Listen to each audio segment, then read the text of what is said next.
ಅದು ಸೆಪ್ಟೆಂಬರ್ 17, 2023, ಚಿತ್ತೂರು, ಆಂಧ್ರ ಪ್ರದೇಶ. ಅಲ್ಲಿ ವೇಣುಗೋಪಾಲಂಪುರ ಎಂಬ ಚಿಕ್ಕ ಹಳ್ಳಿ ಇರುತ್ತೆ. ಅವತ್ತು ನಾಳೆ ಬರುವ ಗಣೇಶ ಚತುರ್ಥಿ ಆರಂಭಕ್ಕಾಗಿ ಎಲ್ಲರೂ ವಿಜೃಂಭಣೆಯಿಂದ ಸಂತೋಷದಿಂದ ತಮ್ಮ ಕೆಲಸದಲ್ಲಿ ತಾವು ತೊಡ್ಕೊಂಡಿರ್ತಾರೆ. ಗಣೇಶ ಚತುರ್ಥಿ ಅಂದರೆ ಎಷ್ಟೆಲ್ಲ ಖುಷಿ ಇರುತ್ತೆ ಅಂತ ನಮ್ಮೆಲ್ರಿಗೂ ಗೊತ್ತೇ ಇದೆ ಅಲ್ವಾ. ಸೊ ಆ ಗ್ರಾಮದಲ್ಲಿ ಅವತ್ತು ಅಷ್ಟು ಖುಷಿ ಆವರಿಸಿರುತ್ತೆ. ಈ ಥರ ಖುಷಿ ಸಮಯದಲ್ಲಿ ಅವರೆಲ್ಲರೂ ತಮ್ಮ ಪಾಡಿಗೆ ತಾವು ಕೆಲಸ ಮಾಡ್ಕೊಂಡಿರ್ತಾರೆ. ಆದರೆ ಆ ಖುಷಿ ತುಂಬ ಹೊತ್ತು ಇರೋದೇ ಇಲ್ಲ.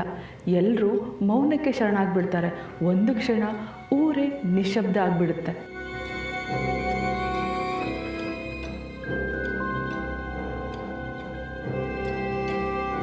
ಕಾರಣ ಅದೇ ಗ್ರಾಮದಲ್ಲಿದ್ದಂತಹ 17 ವರ್ಷದ ಭವ್ಯಶ್ರೀ ಎಂಬ ಹುಡುಗಿ ಕಾಣೆಯಾಗಿರ್ತಾಳೆ. ಸೊ ತಮ್ಮ ಗ್ರಾಮದಲ್ಲಿ ಒಂದು ಹುಡುಗಿ ಕಾಣೆಯಾಗಿದ್ದಾಳೆ ಅಂದರೆ ಸಹಜವಾಗಿ ಎಲ್ರಿಗೂ ಭಯ, ಆತಂಕ, ಏನಾಯ್ತೋ ಎಂಬ ಪ್ರಶ್ನೆ ಕಾಡ್ತಾ ಇರುತ್ತೆ. ಈ ಕಡೆ ಭವ್ಯಶ್ರೀ ಪೇರೆಂಟ್ಸ್ ಕೂಡ ಭಯದಿಂದನೇ ಭವ್ಯಶ್ರೀ ಫ್ರೆಂಡ್ಸ್ಗೆ ಎಲ್ರಿಗೂ ಕಾಲ್ ಮಾಡ್ತಾರೆ. ಆದರೆ ಫ್ರೆಂಡ್ಸ್ ಯಾರು ಇವತ್ತು ನಾವು ಭವ್ಯನ ನೋಡಲೇ ಇಲ್ಲ ಅಂತ ಹೇಳ್ತಾರೆ. ಸಂಬಂಧಿಕರಿಗೆ ಕಾಲ್ ಮಾಡ್ತಾರೆ, ಗೊತ್ತಿರೋರಿಗೆ ಎಲ್ರಿಗೂ ಇನ್ಫಾರ್ಮೇಶನ್ ಕೇಳ್ತಾರೆ. ಆದರೆ ಎಲ್ಲೂ ಕೂಡ ಭವ್ಯಳ ಸುಳಿವು ಸಿಕ್ಕೋದೇ ಇಲ್ಲ. ಹುಡುಕ್ತಾ ನೈಟ್ ಆಗೇ ಬಿಡುತ್ತೆ. ಭವ್ಯ ಇನ್ನು ಮನೆಗೆ ಬಂದೇ ಇರಲ್ಲ.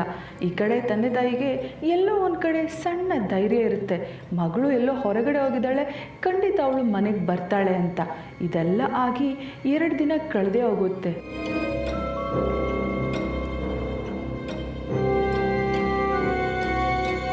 2 ದಿನ ಆದಮೇಲೆ ಅಲ್ಲೇ ಪಕ್ಕದಲ್ಲಿದ್ದ ಬಾವಿಯಲ್ಲಿ, ಅಂದರೆ ಗ್ರಾಮದಲ್ಲಿದ್ದ ಒಂದು ಬಾವಿಯಲ್ಲಿ ಏನೋ ಒಂದು ವಿಚಿತ್ರವಾದ ದೃಶ್ಯವನ್ನು ಜನಗಳೆಲ್ಲ ನೋಡ್ತಾರೆ. ಆ ದೃಶ್ಯ ನೋಡಿ ಒಂದು ಕ್ಷಣ ಅವರ ಎದೆನೇ ನಡುಗೋಕೆ ಶುರುವಾಗುತ್ತೆ. ಇಷ್ಟಕ್ಕೂ ಆ ದೃಶ್ಯ ಆದರೂ ಏನು? ಕಾಣೆಯಾಗಿದ್ದ ಭವ್ಯ ಎಲ್ಲಿಗೋದ್ಲು? ಅವಳಿಗೆ ಏನಾಯಿತು? ಆಂಧ್ರ ಪ್ರದೇಶದ ಗೋಪಾಲಪುರಂ ನಗರದ ಜನಗಳನ್ನ ಬೆಚ್ಚಿ ಬೀಳಿಸಿದ ಸತ್ಯದ ಕಥೆನೇ ನಾವಿವತ್ತು ಮಾತಾಡಕೊಡ್ತಿರೋದು. ನಮಸ್ಕಾರ ಚದುರಂಗ ವೀಕ್ಷಕರೇ, ನೀವು ನೋಡ್ತಾ ಇದ್ದೀರಾ ಚದುರಂಗ ನೈಜ ಕಥೆಗಳು. ನಾನು ದೀಪಿಕಾ. ಬನ್ನಿ ಇವತ್ತಿನ ಈ ನೈಜ ಕಥೆ ಏನಾಯಿತು ಅಂತ ನೋಡೋಣ.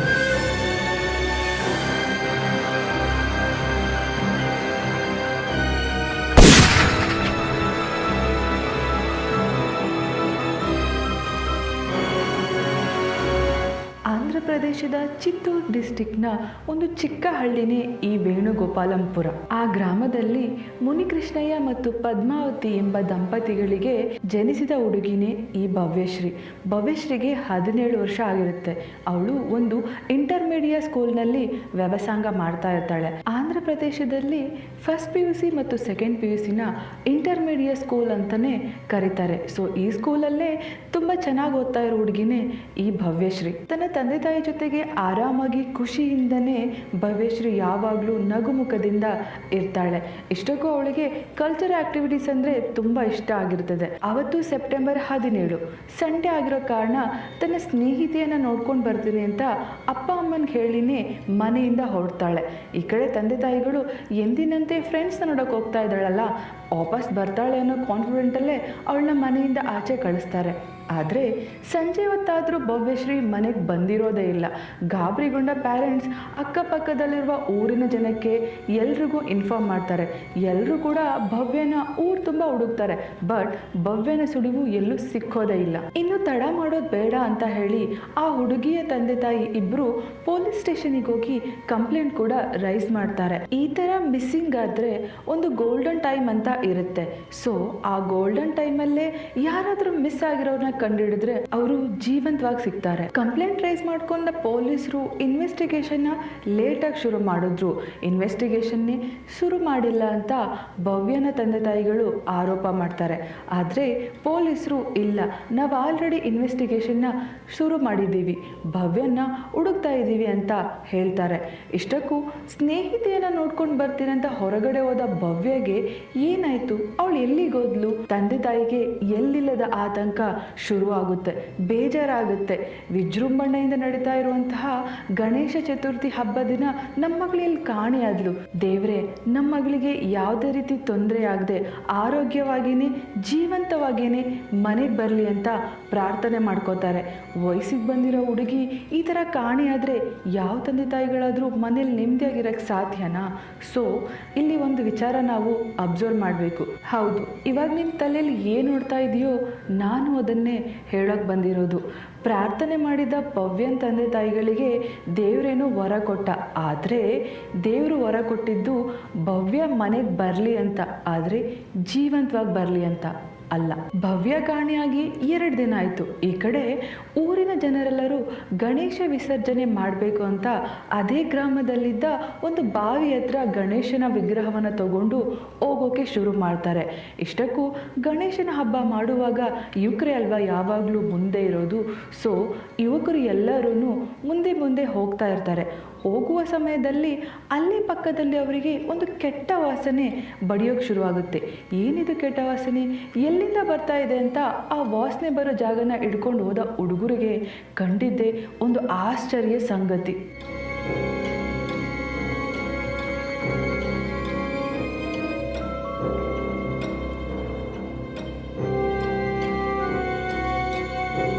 ಹೌದು, ಅಲ್ಲೇ ಪಕ್ಕದಲ್ಲಿ ಗಣೇಶ ವಿಸರ್ಜನೆ ಮಾಡಬೇಕು ಅನ್ಕೊಂಡಿದ್ದ ಬಾವಿಯಲ್ಲೇ ಆ ಹುಡುಗರು ಒಂದು ವಿಚಿತ್ರವಾದ ದೃಶ್ಯನ ನೋಡ್ತಾರೆ. ನೋಡಿದ ಅವರಿಗೆ ಆತಂಕ ಆಗುತ್ತೆ. ಒಂದು ಕ್ಷಣ ಹೃದಯನೇ ನಿಂತೋಗೋ ಥರ ಅನುಭವ ಆಗುತ್ತೆ. ಅದನ್ನು ನೋಡಿದ ತಕ್ಷಣ ಕೂಗಾಡ್ಕೊಂಡು ಯಾವ ರಭಸದಲ್ಲಿ ಹೋಗಿದ್ರು ಅದೇ ರಭಸದಲ್ಲಿ ಹಿಂದೆ ಓಡ್ ಬರೋಕ್ಕೆ ಶುರು ಮಾಡ್ತಾರೆ. ಪಕ್ಕದಲ್ಲಿದ್ದ ದೊಡ್ಡ ವ್ಯಕ್ತಿಗಳೆಲ್ಲರೂ ಏನಾಯ್ತು, ಈ ಮಕ್ಳು ಯಾಕೆ ಹಿಂಗೆ ಓಡ್ ಬರ್ತಾ ಇದ್ದಾರೆ, ಏನಾಗಿದೆ ಅಂತ ನೋಡೋಣ ಅಂತ ಮುಂದೆ ಹೋಗ್ತಾರೆ. ಸೊ ಅಲ್ಲಿ ಆ ಬಾವಿಯಲ್ಲಿ ಅವರಂತ ಯಾವ ದೃಶ್ಯವನ್ನು ಕಂಡ್ರು, ಏನಾಯಿತು? ಹೌದು, ಗಣೇಶನ ವಿಸರ್ಜನೆ ಮಾಡಬೇಕು ಅಂದ್ಕೊಂಡಿದ್ದ ಬಾವಿಯಲ್ಲೇ ಯಾವುದೋ ಒಂದು ಹುಡುಗಿಯ ದೇಹ ತುಂಬ ಊದ್ಕೊಂಡು ಅರೆಬರೆಯ ನಗ್ನ ರೂಪದಲ್ಲಿ ಬಿದ್ದಿರುತ್ತೆ. ಈಗ ಈ ಕೇಸು ಪೊಲೀಸ್ ತನಕ ಹೋಗುತ್ತೆ. ಸೊ ಪೊಲೀಸ್ ಇದನ್ನು ಹೇಗೆ ಇನ್ವೆಸ್ಟಿಗೇಷನ್ ಮಾಡ್ತಾರೆ, ಕೊಲೆಗಾರರನ್ನ ಹೇಗೆ ಕಂಡುಹಿಡಬಹುದು ನೋಡೋಣ. ನಾವೆಲ್ಲರೂ ಕ್ರೈಮ್ ಆದಾಗ ತಿಳ್ಕೊಳ್ಳೋದು 2 ವಿಚಾರ. ಒಂದು, ಕೊಲೆಯಾದವ್ರು ಯಾರು, ಇನ್ನೊಂದು ಪೊಲೀಸರು ಆ ಜಾಗಕ್ಕೆ ಬರ್ತಾರೆ, ಇನ್ವೆಸ್ಟಿಗೇಷನ್ನ ಶುರು ಮಾಡ್ತಾರೆ ಅಂತ. ಈ ಕಥೆಯಲ್ಲಿ ಕೂಡ ಅದೇ ಆಗಿದ್ದು. ಕ್ರೈಮ್ ನಡೆದ ಜಾಗಕ್ಕೆ ಬಂದ ಪೊಲೀಸರು ಡೆಡ್ ಬಾಡಿಯನ್ನು ಬಾವಿಯಿಂದ ಮೇಲಕ್ಕೆ ಎತ್ತೋಕೆ ಶುರು ಮಾಡ್ತಾರೆ. ಆದರೆ ಬಾವಿಯಿಂದ ಡೆಡ್ ಬಾಡಿಯನ್ನು ಮೇಲಕ್ಕೆ ಎತ್ತುವಾಗ ದೇಹದ ಒಂದು ಭಾಗವಾದ ಕೈ ತಾನೇ ಕಳಚಿ ಬಿದ್ದೋಗುತ್ತೆ. ಇದನ್ನು ನೋಡಿದ ಪೊಲೀಸರಿಗೂ ಮತ್ತು ಅಲ್ಲೇ ಇದ್ದ ಜನಗಳಿಗೂ ಇದೇನು ವಿಚಿತ್ರ, ಇಷ್ಟೊಂದು ವಿಚಿತ್ರವಾಗಿ ಯಾರಿದನ್ನು ಕೊಲೆ ಮಾಡಿರಬಹುದು, ಈಕೆ ಯಾರು, ಏನಾಗಿದೆ ಅಂತ ಸಹಜವಾಗಿಯೇ ಅನುಮಾನ ಶುರುವಾಗುತ್ತೆ. ಆತಂಕ ಕೂಡ ಅಲ್ಲಿ ಮೂಡ್ ಬರುತ್ತೆ.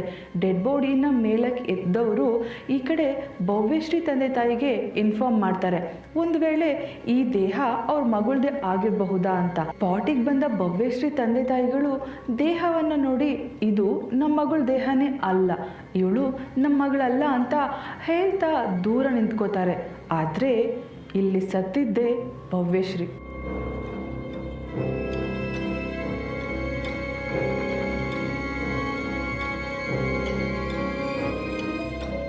ಆ ದೇಹ ತುಂಬ ಸಮಯ ನೀರಿನಲ್ಲಿದ್ದ ಕಾರಣ ದೇಹವೆಲ್ಲ ಊದ್ಕೊಂಡು ಮುಖ ಗುರ್ತೆ ಸಿಗದ ಹಾಗೆ ವಿಚಿತ್ರವಾಗಿತ್ತು. ಈ ಕಡೆ ಒಂದು ಕೈ ಕೂಡ ಕಳಿಸಿ ಬಿದ್ದಿತ್ತಲ್ವಾ, ಹಾಗಾಗಿ ಭವ್ಯಶ್ರೀ ತಂದೆ ತಾಯಿ ಈ ದೇಹ ನಮ್ಮ ಮಗಳದಲ್ಲ ಅಂತ ಹೇಳ್ತಾರೆ. ಬಟ್ ಭವ್ಯಶ್ರೀ ಮನೆಯಿಂದ ಆಚೆ ಹೋಗ್ಬೇಕಾದ್ರೆ ಆಕೆ ಹಾಕೊಂಡಿದ್ದ ಬಟ್ಟೆನ ಗುರುತಿಡಿದ ತಂದೆ ತಾಯಿಗಳು, ಅಯ್ಯೋ ಇದು ನಮ್ಮ ಮಗಳೇ, ಈ ದೇಹ ನಮ್ಮ ಮಗಳದೇ, ನಮ್ಮ ಮಗಳನ್ನ ಯಾರಿಷ್ಟು ವಿಚಿತ್ರವಾಗಿ ಕೊಲೆ ಮಾಡಿದ್ದಾರೆ ಅಂತ ಹೆಣದ ಮುಂದೆನೇ ಬಿಕ್ಕಿ ಬಿಕ್ಕಿ ಅಳೋಕೆ ಶುರು ಮಾಡ್ತಾರೆ. ಅವರ ಆ ಆಕ್ರಂದನ ಮುಗಿಲು ಮುಟ್ಟುತ್ತೆ.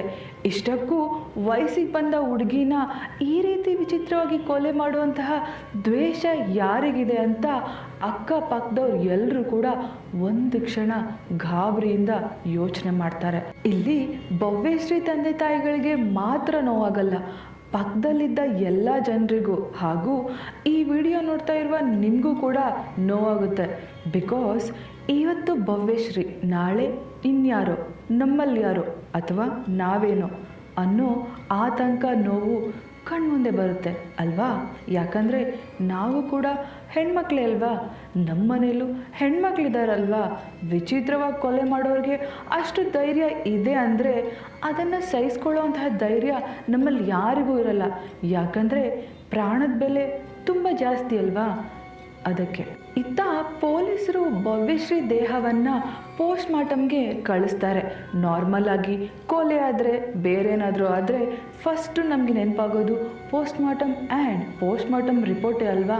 ಹಾಗಾಗಿ ಪೋಸ್ಟ್ ಮಾರ್ಟಮಲ್ಲಿ ಕೊಲೆಗೆ ಸಂಬಂಧಿಸಿದ ಯಾವುದಾದ್ರೂ ಸಾಕ್ಷಿಗಳು ಸಿಗ್ಬೋದಾ ಅಂತ ಪೊಲೀಸರು ಭವ್ಯಶ್ರೀ ದೇಹವನ್ನು ಪೋಸ್ಟ್ ಮಾರ್ಟಮ್ಗೆ ಕಳಿಸ್ತಾರೆ. ಆದರೆ ಇಲ್ಲಿ ನಾವು ನೀವು ಪೊಲೀಸರು ಅಂದ್ಕೊಂಡಿದ್ದು ಯಾವುದು ನಡೆಯೋದೇ ಇಲ್ಲ. ಬಿಕಾಸ್ ಪೋಸ್ಟ್ ಮಾರ್ಟಮಲ್ಲಿ ಕೊಲೆ ಆಗಿದ್ದಕ್ಕೆ ಅಥವಾ ಕೊಲೆ ಮಾಡಿದ್ದಕ್ಕೆ, ಆ ಹುಡುಗಿ ರೇಪ್ ಆಗಿದ್ದಕ್ಕೆ ಯಾವುದೇ ರೀತಿ ಸಾಕ್ಷಿ ಸಿಗೋದೇ ಇಲ್ಲ. ಸೊ ಸಾಕ್ಷಿ ಇಲ್ಲದೆ ಪೊಲೀಸರು ಈ ಕೇಸನ್ನು ಹೇಗೆ ಸಾಲ್ವ್ ಮಾಡ್ತಾರೆ? ಈ ಕೇಸಲ್ಲಿ ಸಿಕ್ಕಂತಹ ಬಹುಮುಖ್ಯವಾದ ಸಾಕ್ಷಿಯಾದರೂ ಏನು? ಭವ್ಯಶ್ರೀ ದೇಹದಲ್ಲಿ ಯಾವುದೇ ಗಾಯಗಳಿಲ್ಲ, ರೇಪ್ ಕೂಡ ಆಗಿರೋಲ್ಲ. ಆದರೆ ಇಲ್ಲಿ ವಿಚಿತ್ರವಾದ ಒಂದು ಘಟನೆ ಭವ್ಯಶ್ರೀ ಜೀವನದಲ್ಲಿ ನಡೆದೋಗಿರುತ್ತೆ. ಅದೇನೆಂದರೆ, ಹೆಣ್ಮಕ್ಳಿಗೆ ಕೂದಲಂದ್ರೆ ಸಿಂಗಾರ ಅಲ್ವಾ? ಅದೇ ಅವರ ಅಲಂಕಾರದ ಮೂಲ ಭಾಗ ಅಲ್ವಾ? ಭವ್ಯಶ್ರೀ ತಲೆ ಕೂದಲನ್ನ ಯಾರೋ ಶೇವ್ ಮಾಡಿದ್ರು. ಆಮೇಲೆ ಆಕೆ ಐಬ್ರೋ ಅಂದರೆ ಹುಬ್ಬುಗಳನ್ನ ಕೂಡ ಯಾರೋ ಶೇವ್ ಮಾಡಿ ಬಿಸಾಕ್ಬಿಟ್ಟಿದ್ರು. ಮತ್ತು ಆಕೆಯ ಕಣ್ಣುಗುಡ್ಡೆಗಳು ಕೂಡ ಯಾರೋ ಕಿತ್ತಾಕಿದ್ರು ಅಂತ ರಿಪೋರ್ಟಲ್ಲಿ ಗೊತ್ತಾಗುತ್ತೆ. ಆಲ್ಸೋ ನಾನು ಮೊದಲೇ ಹೇಳ್ದಂಗೆ ಅರೆಬರೆ ನಗ್ನದಲ್ಲಿ ದೇಹ ಇರುತ್ತೆ ಆ್ಯಂಡ್ ಅವಳ ಬಟ್ಟೆಗಳು ಕೂಡ ಹರಿದಿರೋ ರೀತಿಯಲ್ಲೇ ಕಾಣುತ್ತೆ. ಈ ಕಡೆ ಪೋಸ್ಟ್ ಮಾರ್ಟಮಲ್ಲಿ ಯಾವುದೇ ಸಾಕ್ಷಿ ಸಿಕ್ಕಿಲ್ಲ. ಕೊಲೆನ, ರೇಪ ಅಥವಾ ಬೇರೆ ಏನಾದರೂ ನಡೆದಿರಬಹುದಾ ಅಂತ ಪೊಲೀಸರಿಗೆ ತಿಳ್ಕೊಳಕ್ಕೆ ಆಗದೆ ಈ ಕೇಸ್ನ ಕ್ಲೋಸ್ ಮಾಡ್ತಾ ಇದ್ದಾರೆ. ಅದಕ್ಕಾಗಿ ಈ ಕೇಸ್ ಬಗ್ಗೆ ಯಾವುದೇ ರೀತಿ ತಲೆ ಕೆಡಿಸ್ಕೊಂಡಿಲ್ಲ ಅಂತ ತಂದೆ ತಾಯಿಗಳು ಮತ್ತು ಗ್ರಾಮದ ಜನರು ಆರೋಪ ಮಾಡ್ತಾರೆ. ಬಟ್ ಪೊಲೀಸರು ಈ ಕೇಸ್ ಬಗ್ಗೆ ಏನು ಹೇಳ್ತಾರೆ ಅಂದರೆ, ಭವ್ಯಶ್ರೀ ದೇಹ ತುಂಬ ಸಮಯ ನೀರಿನಲ್ಲಿದ್ದ ಕಾರಣ ಆಕೆ ನೀರನ್ನ ಕುಡ್ದಿರಬಹುದು. ಆಮೇಲೆ ದೇಹ ತುಂಬ ಊದ್ಕೊಂಡಿದೆ, ಹಾಗಾಗಿ ಸ್ಕಿನ್ ಔಟ್ ಆಗ್ತಾ ಇರಬಹುದು. ಅಂದರೆ ಸ್ಕಿನ್ನು ಎಳೆ ಎಳೆಯಾಗಿ ಬಿಚ್ಕೋತಾ ಇರ್ಬೋದು. ಇದೇ ಕಾರಣಕ್ಕಾಗಿ ಆಕೆಯ ದೇಹದಲ್ಲಿ ಬದಲಾವಣೆಗಳು ಜಾಸ್ತಿ ಆಗಿದೆ. ಅಂದರೆ ತಲೆ ಕೂದಲು ಕಿತ್ತೋಗಿರಬಹುದು, ಐಬ್ರೋ ಕೂದಲು ಕೂಡ ಹೆಚ್ಚು ನೀರಿನಲ್ಲಿ ನೆಂದಿರುವ ಕಾರಣಕ್ಕಾಗಿ ಅದು ಕೂಡ ಕಿತ್ತೋಗಿರಬಹುದು. ಈ ಕಡೆ ಆಕೆಯ ದೇಹದಿಂದ ಕೈ ಸಪ್ರೇಟಾಗಿ ಬಂತು ಅಂತ ನಾನು ಮೊದಲೇ ಹೇಳಿದ್ನಲ್ಲ, ಹಾಗೆ ಕೂಡ ಆಕೆಯ ಕೈ ಕಿತ್ಕೊಂಡು ಬಂದಿರಬಹುದು. ಆಕೆಯ ಕಣ್ಣನ್ನು ನೀರಿನಲ್ಲಿರುವ ಯಾವುದಾದ್ರೂ ಪ್ರಾಣಿಗಳು ತಿಂದಿರಬಹುದು ಅಂತ ಪೊಲೀಸರು ಹೇಳ್ತಾರೆ. ಆದರೆ ಪ್ಯಾರೆಂಟ್ಸ್ ಇದನ್ನು ನಂಬೋಲ್ಲ. ಬಿಕಾಸ್ ಎಲ್ಲ ಪ್ಯಾರೆಂಟ್ಸ್ಗೂ ಗೊತ್ತಿರೋ ವಿಚಾರ ಏನಂದರೆ, ನಮ್ಮ ಮಗಳು ತುಂಬ ಸ್ಟ್ರಾಂಗ್, ಅವಳನ್ನು ಯಾರೋ ಕೊಲೆ ಮಾಡಿದ್ದಾರೆ, ಇಲ್ಲ ಏನೋ ಸಮಸ್ಯೆ ಆಗಿದೆ ಅಂತ ಸ್ಟ್ರಾಂಗ್ ಆಗಿ ಅವರು ಹೇಳೋಕ್ಕೆ ಶುರು ಮಾಡ್ತಾರೆ. ಈ ಕಡೆ ಈ ಥರ ವಿಚಾರಗಳು ಸಣ್ಣ ಪುಟ್ಟ ಹಳ್ಳಿಗಳಲ್ಲಿ ನಡೆದ್ರೆ ನಮಗೆ ಅರ್ಥ ಆಗೋದು 3 ವಿಚಾರ. ಏನಂದರೆ, ಸಡನ್ನಾಗಿ ಅಲ್ಲಿ ಏನು ನಡೆದಿದೆ ಅಂತ ಗೊತ್ತಿಲ್ಲದೆ ಜನಗಳೆಲ್ಲ ರೂಮರ್ಸ್ ಹಬ್ಸೋದು.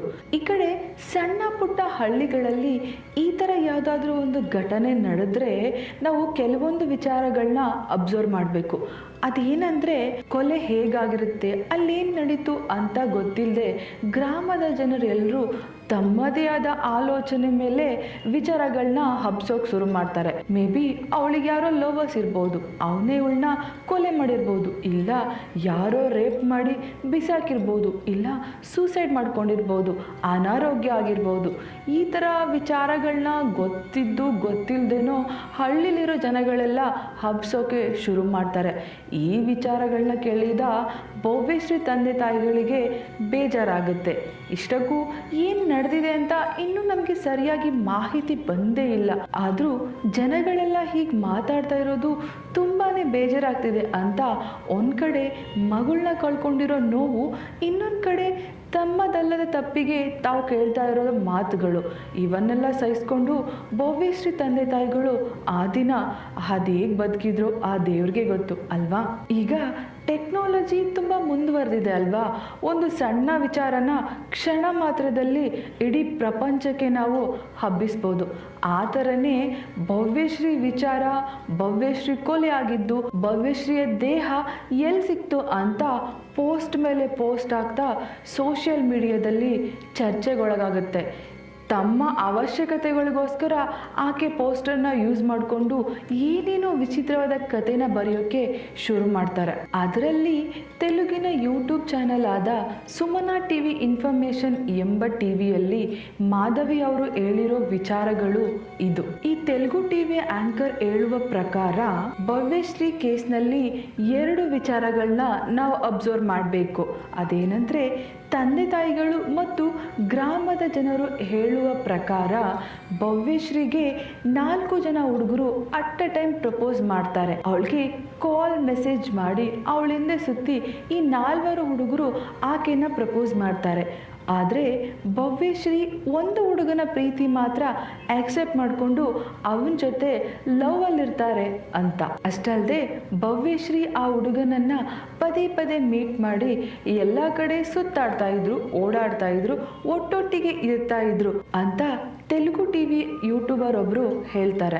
ಭವ್ಯಶ್ರೀ ತಂದೆ ತಾಯಿ ಮತ್ತು ಗ್ರಾಮದ ಜನರು ಹೇಳುವ ಪ್ರಕಾರ ಸೆಪ್ಟೆಂಬರ್ 17 ಭವ್ಯಶ್ರೀ ಬಾಯ್ ಫ್ರೆಂಡ್ ಭವ್ಯಶ್ರೀಗೆ ಕಾಲ್ ಮಾಡಿ ಎಲ್ಲಾದರೂ ಹೊರಗಡೆ ಹೋಗೋಣ ಅಂತ ಹೇಳ್ತಾನೆ.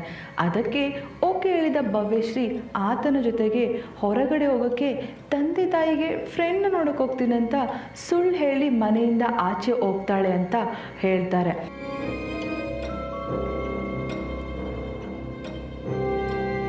ಈ ಕಡೆ ಭವ್ಯಶ್ರೀನ ಮೀಟ್ ಮಾಡಿದ ಭವ್ಯಶ್ರೀ ಲವ್ವರ್ ಅವಳನ್ನ ಕರ್ಕೊಂಡು ಅದೇ ಗ್ರಾಮದಲ್ಲಿದ್ದ ಬಾವಿಯ ಹತ್ರ ಯಾರು ಇಲ್ಲದೆ ಇರೋ ಟೈಮ್ನ ನೋಡಿಕೊಂಡು ಅಲ್ಲಿಗೆ ಕರ್ಕೊಂಡು ಹೋಗ್ತಾನೆ. ಭವ್ಯಶ್ರೀನೂ ಕೂಡ ಲವ್ವರೇ ಅಲ್ವಾ ಅಂತ ಅವನನ್ನು ನಂಬಿ ಅವನ ಹಿಂದೆನೇ ಹೋಗ್ತಾಳೆ. ಆದರೆ ಅಲ್ಲಿ ನಡೆದಿದ್ದೇ ಬೇರೆ. ಅದೇನೆಂದರೆ, ನಾನು ಮೊದಲೇ ಹೇಳ್ದಂಗೆ ಭವ್ಯಶ್ರೀಗೆ ಈಗಾಗಲೇ 4 ಜನ ಹುಡುಗರು ಪ್ರಪೋಸ್ ಮಾಡಿದ್ರು. ಅದರಲ್ಲಿ ಭವ್ಯಶ್ರೀ ಒಬ್ಬನನ್ನು ಮಾತ್ರ ಒಪ್ಕೊಂಡಿದ್ಲು. ಸೊ ಈಗ ಉಳಿದವ್ರು ಎಲ್ಲೋದ್ರು? ಏನಾದರೂ ಭವ್ಯಶ್ರೀ ಮೇಲೆ ಕೋಪ ಇಟ್ಕೊಂಡಿದ್ರ? ಇಲ್ಲ ಅವಳು ಫ್ರೆಂಡ್ ಅಂತ ಹಾಗೆ ಬಿಟ್ಬಿಟ್ರ? ಇದೆಲ್ಲದಕ್ಕೂ ಉತ್ತರ ನಮ್ಗೆ ಇವಾಗಲೇ ಸಿಗೋದು. ಯಾಕಂದರೆ ಅದೇ ಜಾಗದಲ್ಲಿ, ಅಂದರೆ ಭವ್ಯಶ್ರೀ ಮತ್ತು ಆತನ ಬಾಯ್ ಫ್ರೆಂಡ್ ಹೋಗಿದ್ದ ಜಾಗದಲ್ಲೇ ಬಾವಿಯ ಪಕ್ಕ ಆ 3 ಜನ ಹುಡುಗರು ಅಲ್ಲೇ ನಿಂತಿದ್ರು. ಅದನ್ನು ನೋಡಿದ ಭವ್ಯಶ್ರೀ, ಈ 3 ಜನ ಯಾಕೆ ಇಲ್ಲಿ ಬಂದಿದ್ದಾರೆ, ನೀನು ಯಾಕೆ ಇವ್ರನ್ನ ಕರೆಸಿದೀಯ ಅಂತ ಬಾಯ್ ಫ್ರೆಂಡಿಗೆ ಕೇಳ್ತಾಳೆ. ಅದಕ್ಕೆ ಈ 3 ಜನ ನಿನ್ನ ಹತ್ರ ಏನೋ ಮಾತಾಡ್ಬೇಕಂತೆ, ಏನೋ ಮಾತಾಡಿ ಇಲ್ಲೇ ತೀರ್ಮಾನ ಮಾಡಿ ಇದೆಲ್ಲನೂ ನಿಲ್ಲಿಸ್ಬಿಡೋಣ ಅಂತ ಕರ್ಕೊಂಡು ಬಂದೆ. ಆದರೆ ಭವ್ಯಶ್ರೀಗೆ ಇಲ್ಲೇ ಅನುಮಾನ ಶುರುವಾಗೋದು. ಬಿಕಾಸ್ ಜನಗಳು ಯಾರು ಅಲ್ಲಿ ಓಡಾಡ್ತಿಲ್ಲ, 3 ಹುಡುಗರು, ಒಬ್ಬ ಬಾಯ್ ಫ್ರೆಂಡ್. ಇಲ್ಲಿ ಏನಾದರೂ ತಪ್ಪು ನಡಿಬೋದಾ? ನನ್ನ ಮೇಲೆ ಏನಾದರೂ, ನಾನೇನು ಹೇಳ್ತಾ ಇದ್ದೀನಿ ಅಂತ ನಿಮಗೆ ಅರ್ಥ ಆಗಿರುತ್ತೆ. ಹೌದು, ನೀವೇನು ಯೋಚನೆ ಮಾಡಿದ್ರಲ್ಲ, ನಾನು ಅದನ್ನೇ ಹೇಳೋದು. ಆ್ಯಂಡ್ ಭವ್ಯಶ್ರೀನೂ ಮೇ ಬಿ ಅದನ್ನೇ ಥಿಂಕ್ ಮಾಡಿರ್ಬೋದಲ್ವಾ. ಆ ಥರ ಥಿಂಕ್ ಮಾಡಿದ ಭವ್ಯಶ್ರೀ ಅಲ್ಲಿ ನಿಲ್ಲದೆ ಒಂದು ಕ್ಷಣ ಓಡೋಕೆ ಶುರು ಮಾಡ್ತಾಳೆ. ಅವಳನ್ನು ಓಡೋಕ್ಕೂ ಬಿಡದೆ 3 ಜನ ಅವಳನ್ನ ಹಿಡಿದು ಗೆಳ್ದಾಡಿ ಆಕೆನ ರೇಪ್ ಮಾಡಿರ್ತಾರೆ. ಆದರೆ ಈ ರೇಪ್ ಮಾಡುವಾಗ ಅವನ ಬಾಯ್ ಫ್ರೆಂಡ್ ಇದ್ನಾ ಇಲ್ವಾ ಅಂತ ನಿಮಗೆ ಅನುಮಾನ ಶುರು ಆಗುತ್ತಲ್ವಾ?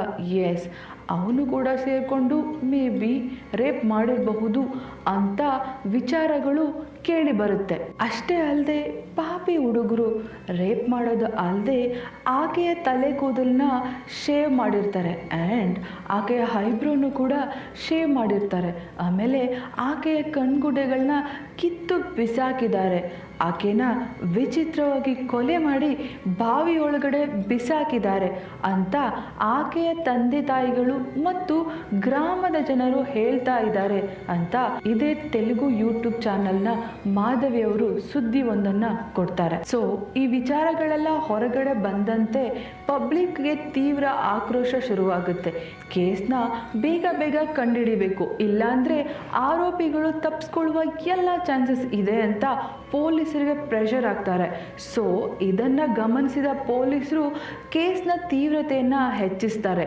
ಈಗ ಆರೋಪಿಗಳು ಯಾವುದಾದ್ರೂ ಒಂದು ಸಣ್ಣ ಸಾಕ್ಷಿನಾದರೂ ಆ ಜಾಗದಲ್ಲಿ ಬಿಟ್ಟು ಹೋಗಿರ್ತಾರೆ ಅಂತ ಅದೇ ಬಾವಿ ಹತ್ರ ಬಂದ ಪೊಲೀಸರು ಮೋಟಾರಿಂದ ಆ ಬಾವಿಯಲ್ಲಿದ್ದ ನೀರೆಲ್ಲನೂ ಹೊರಗಡೆ ತೆಗೆಸ್ತಾರೆ. ಒಳಗಡೆ ಮೇ ಬಿ ಅವ್ರೇನಾದರೂ ವೆಪನ್ಸ್ ಯೂಸ್ ಮಾಡಿರಬಹುದಾ ಅಥವಾ ಅದನ್ನು ಅವರಲ್ಲಿ ಬಿಸಾಕೋಗಿರಬಹುದಾ ಅಂತ. ಸೊ ಮೋಟರಿಂದ ನೀರನ್ನು ಆಚೆ ತೆಗೆದವ್ರಿಗೆ ಒಂದು ಸಾಕ್ಷಿ ಸಿಗುತ್ತೆ. ಅದೇನು ಗೊತ್ತಾ, ನಾವು ಆಲ್ರೆಡಿ ಹೇಳ್ದಂಗೆ ಭವ್ಯಶ್ರೀ ತಲೆ ಕೂದಲನ್ನ ಶೇವ್ ಮಾಡಿ ಬಿಸಾಕಿದ್ರು ಅಂತ ಹೇಳಿದ್ನಲ್ಲ, ಸೊ ಅದೇ ತಲೆ ಕೂದಲು ಆ ಬಾವಿ ಒಳಗಡೆ ಸಿಗುತ್ತೆ.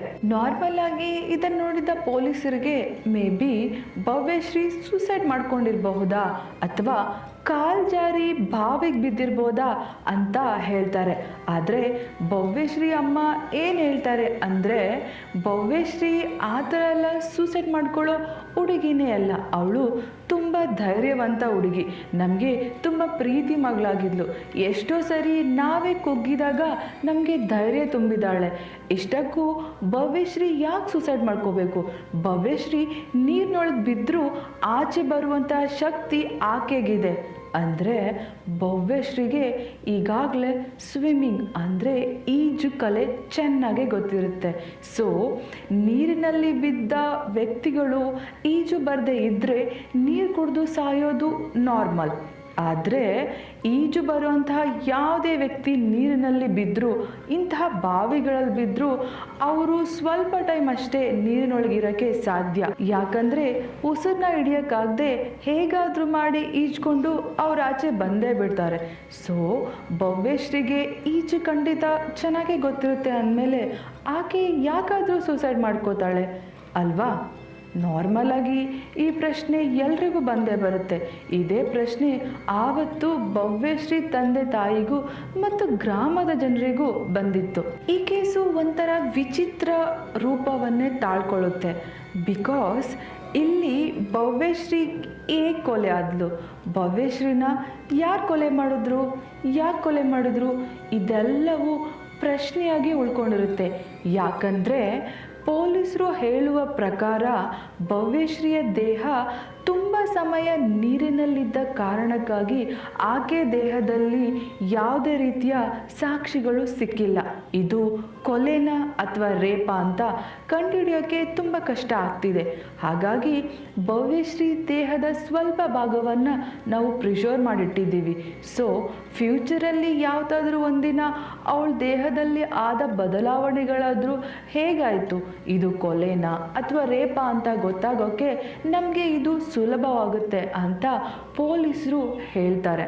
ಈಗ ಈ ಕೇಸ್ ಬಗ್ಗೆ ನಾವು ಸರಿಯಾದ ಮಾಹಿತಿ ಕೊಡೋಕ್ಕೆ ಆಗಲ್ಲ. ಸೊ ಫ್ಯೂಚರಲ್ಲಿ ನಾವು ಖಂಡಿತ ಕೊಲೆಗಾರನ್ನ ಕಂಡು ಹಿಡ್ದೇ ಇಡ್ತೀವಿ. ಅವರನ್ನು ನ್ಯಾಯಾಲಯದ ಮುಂದೆ ತಂದು ನಿಲ್ಲಿಸಿ ಈ ಕೇಸಿಗೆ ನಾವು ಅರ್ಥವನ್ನು ಕೊಡ್ತೀವಿ, ಭವ್ಯಶ್ರೀ ಸಾವಿಗೆ ನ್ಯಾಯವನ್ನು ಒದಗಿಸ್ಕೊಡ್ತೀವಿ ಅಂತ ಪೊಲೀಸರು ಹೇಳ್ತಾರೆ. ಮತ್ತು ಈ ಕೇಸಿಗೆ ಯಾವುದೇ ರೀತಿ ಸಾಕ್ಷಿಗಳು ಇಲ್ಲದೆ ಇರೋ ಕಾರಣ ಸೋಷಿಯಲ್ ಮೀಡಿಯಾದಲ್ಲಾಗಿರ್ಬೋದು ಅಥವಾ ಬೇರೆ ಯಾವುದೇ ಪ್ಲ್ಯಾಟ್ಫಾರ್ಮಲ್ಲಾಗಿರಬಹುದು ತಪ್ಪು ಮಾಹಿತಿಗಳನ್ನ ಕೊಡಬಾರ್ದು ಅಂತ ಪೊಲೀಸರು ಎಲ್ರಿಗೂ ಮನವಿ ಮಾಡ್ಕೋತಾರೆ. ಏನೇ ಆಗಲಿ ಒಂದು ಕೊಲೆ ನಡೆದಿದೆ, ಅದು ರೇಪ ಅಥವಾ ಮರ್ಡರ ಅಂತ ತಿಳ್ಕೊಳ್ಳೋದು ಎಷ್ಟು ಕಷ್ಟ ಆಗಿದೆ ಅಲ್ವಾ? ಬಿಕಾಸ್ ಭವ್ಯಶ್ರೀ ದೇಹ ನೀರಲ್ಲಿ ಬಿದ್ದು ಆ ದೇಹ ತುಂಬ ಊದ್ಕೊಂಡಿರೋ ಕಾರಣ ಸ್ಕಿನ್ ಔಟ್ ಆಗಿತ್ತು, ಹೇರ್ ಬಿಚ್ಕೊಂಡಿತ್ತು, ಕೈ ಬಿಚ್ಕೊಂಡಿತ್ತು. ಈ ಥರ ಆಗಿರೋ ಕಾರಣದಿಂದಾಗಲೇ ಸಾಕ್ಷಿಗಳು ನಮಗೆ ಸಿಕ್ಕಿಲ್ಲ. ಹಾಗಾಗಿ ಸಾಕ್ಷಿಗಳನ್ನ ಹುಡುಕ್ತಿದ್ದೀವಿ ಅಂತ ಪೊಲೀಸರು ಈಸಿಯಾಗಿ ಹೇಳ್ಬಿಡ್ತಾರೆ. ಆದರೆ ನಾವು ಯೋಚನೆ ಮಾಡಬೇಕಾಗಿರೋ ವಿಚಾರಗಳು ಇಲ್ಲಿ ತುಂಬಾ ಇದೆ. ಇಷ್ಟಕ್ಕೂ ನನ್ನ ಮೈಂಡಲ್ಲಿ ಕೆಲವೊಂದು ಯೋಚನೆಗಳು ಬರ್ತಾ ಇದೆ. ಅದೇನೆಂದರೆ, ಗ್ರಾಮ ಅಂದರೆ ಅಲ್ಲಿ ಅಕ್ಕಪಕ್ಕವ್ರ ಜೊತೆ ಜಗಳ ಆಗುತ್ತೆ, ಲವರ್ಸ್ ಇರಬಹುದು ಅಥವಾ ಬೇರೆ ಅನೈತಿಕ ಸಂಬಂಧಗಳಿರ್ಬೋದು, ಅದೆಲ್ಲ ಸೆಕೆಂಡರಿ. ಆದರೆ ಭವ್ಯಶ್ರೀ ಕೊಲೆ ಮಾಡಿದಂತಹ ಆ 4 ಜನ ಹುಡುಗರು ಇದ್ದಾರೆ ಅಂತ ಹೇಳಿದ್ರಲ್ಲ, ಅವರನ್ನು ಇನ್ವೆಸ್ಟಿಗೇಷನ್ ಮಾಡ್ಬೋದಲ್ವಾ? ಸೊ ಅವರನ್ನು ಇನ್ವೆಸ್ಟಿಗೇಷನ್ ಮಾಡಿದ್ರೆ ಈ ವಿಚಾರ ಕೊನೆಗೆ ಎಲ್ಲೋ ಹೋಗಿ ಒಂದು ನ್ಯಾಯದ ಹಂತಕ್ಕೆ ಬರಬಹುದು. ಇದು ನನ್ನ ಮೈಂಡಲ್ಲಿ ಬರುತ್ತೆ. ಇನ್ನೊಂದು ವಿಚಾರ ಏನಂದರೆ ಗೊತ್ತಿಲ್ಲ, ಮೇ ಬಿ ಇರಬಹುದು ಅಥವಾ ಇಲ್ದೇನೂ ಇರ್ಬೋದು. ಅದೇನೆಂದರೆ ವಾಮಾಚಾರ. ಎಸ್,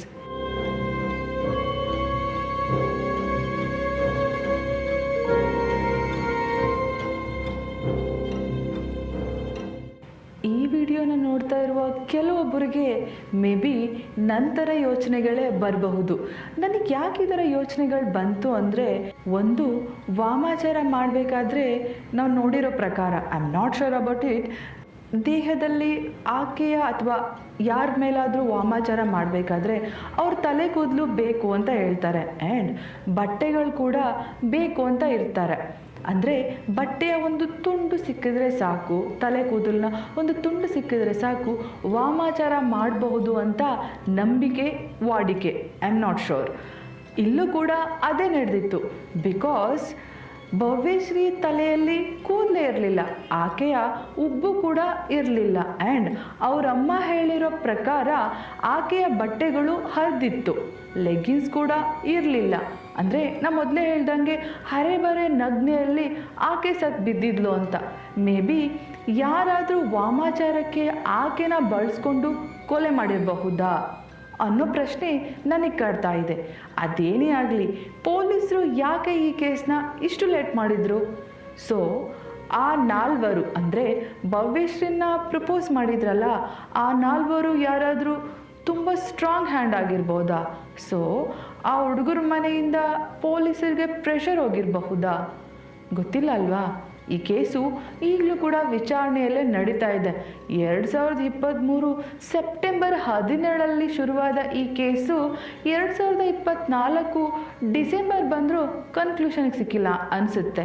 ಈ ಕೇಸ್ ವಿಚಾರಣೆ ನಡೆದು ಈ ಕೇಸ್ಗೆ ಒಂದು ಫೈನಲ್ ಡಿಸಿಷನ್ ಬಂದಾಗ ನಾನು ಈ ಕೇಸ್ ಬಗ್ಗೆ ಇನ್ನೊಂದು ವಿಡಿಯೋನ ಮಾಡ್ತೀನಿ. ಅದೇನೇ ಆಗಲಿ, ಒಂದು ಹುಡುಗಿ ಕೊಲೆ ಆಗಿದೆ. ಅದು ಹದಿಹರೆಯದ 17 ವರ್ಷದ ಹುಡುಗಿಯ ಕೊಲೆ ಆಗಿದೆ. ಯೋಚನೆ ಮಾಡಿ, ಆಕೆಯ ತಂದೆ ತಾಯಿಗಳ ಮನೋಭಾವನೆ ಹೇಗಿರ್ಬೋದಲ್ವಾ, ಅವ್ರ ಪರಿಸ್ಥಿತಿ ಹೇಗಿರ್ಬೋದಲ್ವಾ. ಪಾಪ ತಮ್ಮ ಮಗಳನ್ನ ಚೆನ್ನಾಗಿ ಓದಿಸ್ಬೇಕು, ಎಲ್ಲೋ ಒಂದು ಕಡೆ ಸೆಟ್ಲ್ ಮಾಡಬೇಕು, ಮಗಳಿಂದ ನಮ್ಮ ಜೀವನಕ್ಕೆ ಏನಾದರೂ ಒಂದು ಆಧಾರ ಆಗ್ಬೋದು ಅಂತ ನಂಬ್ಕೊಂಡಿರೋ ಪ್ಯಾರೆಂಟ್ಸು ತನ್ನ ಮಗಳನ್ನ ಕಳ್ಕೊಂಡು ಬರೀ ಕೈಯಲ್ಲಿ ಕೂತ್ಕೊಂಡು ಆಕ್ರಂದನ ಪಡ್ತಾ ಇದ್ದಾರೆ. ಇನ್ನೆಷ್ಟೇ ಹತ್ರ ಕರೆದ್ರೂ ಭವ್ಯಶ್ರೀ ಮಾತ್ರ ಅವ್ರಿಗೆ ಸಿಗಲ್ಲ.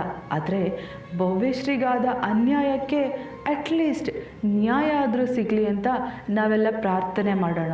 ಸೊ ಎಲ್ಲರೂ ಹುಷಾರಾಗಿರಬೇಕು, ಜಾಗೃತಿಯಾಗಿರಬೇಕು. ಅದರಲ್ಲೂ ಹೆಣ್ಮಕ್ಳಂತೂ ತುಂಬ ಅಂದರೆ ತುಂಬಾ ಜಾಗೃತಿ ಆಗಿರಬೇಕು. ಈಗಿನ ಕಾಲದಲ್ಲಿ ಕೊಲೆ ಮಾಡೋದೆಲ್ಲ ಜಸ್ಟ್ ಕಡಲೆಕಾಯಿ ಸಿಪ್ಪೆ ತಿಂದು ಬಿಸಾಕೋ ಥರ ಇರುತ್ತಲ್ವಾ. ಸೊ ಹಾಗಾಗಿ ಕಾಲೇಜ್, ಸ್ಕೂಲ್ ಫ್ರೆಂಡ್ಸ್, ಟೆಂಪ್ರವರಿಯಮ್ ಫ್ರೆಂಡ್ಸ್ ಅಥವಾ ಪರ್ಮನೆಂಟ್ ಫ್ರೆಂಡ್ಸ್, ಲವರ್ಸ್, ಈ ಥರ ಯಾರೇ ಇದ್ದರೂ ಸೇಫ್ ಆಗಿರಬೇಕು. ಬಿಕಾಸ್ ನೈಜ ಕಥೆಗಳು ನಮ್ಮ ಸುತ್ತಮುತ್ತನೇ ಅಲ್ವಾ ನಡೆಯೋದು. ಇದು ಇವತ್ತಿನ ನೈಜ ಕತೆ. ಇನ್ನೊಂದು ನೈಜ ಕತೆ ಜೊತೆ ನಾನು ನಿಮ್ಮ ಜೊತೆ ಇರ್ತೀನಿ. ಅಲ್ಲಿ ತನಕ ಸೇಫ್ ಆಗಿರಿ. ಶತ್ರುಗಳು, ಹಿತಶತ್ರುಗಳು ನಮ್ಮ ಪಕ್ಕನೇ ಇರ್ತಾರೆ.